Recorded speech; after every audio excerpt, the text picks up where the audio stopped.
These are our favorite sleeper wide receivers. Where you want to start there? I will start with Lad McConkey out in La La Land You do because love him. I do love me some Lad. When you lose so many targets in an offense, no Keenan Allen, no Mike Williams, no Austin Eckler, no Gerald Everett, somebody's got to pick him up. And it's not going to be just one guy, but I think the main guy is going to be McConkey. And that's why I like Josh Palmer, too, at some point late in drafts as well, because I think he'll be the second guy. He might be the Chargers one on the depth chart. And Yep. McConkey, he can play on the inside, on the outside. I think he's going to end up being spectacular. Jackson Smith-Njigba.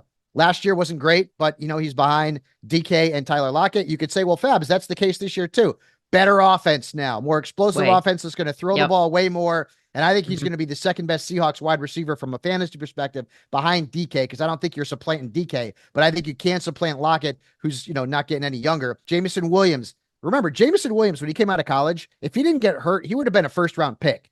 Like he Yep. would have been like a high first round pick, maybe the first wide receiver drafted that year. And then he got hurt. The last couple of years, he had a suspension and he's had some injuries. But now Josh Reynolds is in Denver. It's his gig. The number 2 gig is his in an explosive offense. And we can all agree on X Xavier Worthy, right, Rhodes?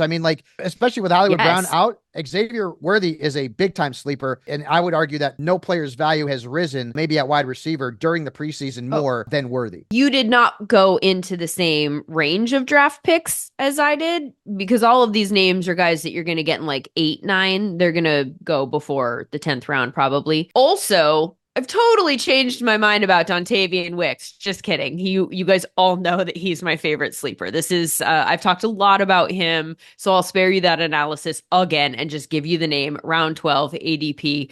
Curtis Samuel is another one that I don't think I've drafted all that much, but I think it has more to do with my builds than my lack of optimism surrounding him. He has an early 11th round ADP. I think that there is an opportunity in that Bills offense. We all know that at the wide receiver position this year without Stephon Diggs there. He has an elite quarterback, a clear pathway to targets. He has a very good success rate versus man and zone in every year of his entire career. He's incredibly versatile so long as his OC takes advantage of that. That's not always the case. Move him around, could have a breakout season in Buffalo. Yes, he's been dealing with turf toe, but there are some signs like the waving of Tyrell Shears that he might be ready to go by week 1. Also, like his teammate Khalil Shakir showing up on a lot of sleeper lists. I know he's going at the end of round 10, which is why I didn't mention him. I told you my cutoff was post round 10. He averaged 9 points per game with Diggs on the field down the stretch last year. Obviously, with the targets opening up there, he could be a guy to swallow those targets up and bring that number up. Another guy that I like, and I talked about him on Monday's show, you can get him in round 15. It's Demario Douglas in New England. He was their leader last year in targets, yards, PFF grade.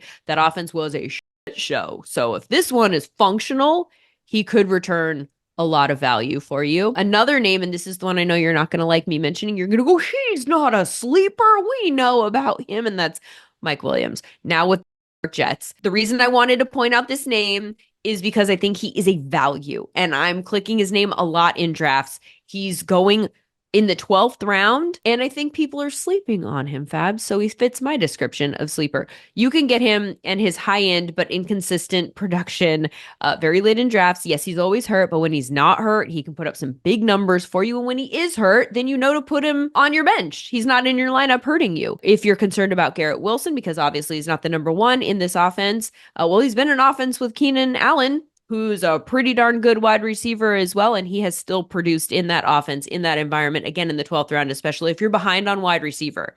And that's a specific strategy, right? If I get behind on wide receiver, then in this range, I'm not looking for total dart throws. I'm looking for guys that I know if they get on the field, I can actually put them in my lineup and they might be able to help me win that week. So Mike Williams is a guy that I like in that department.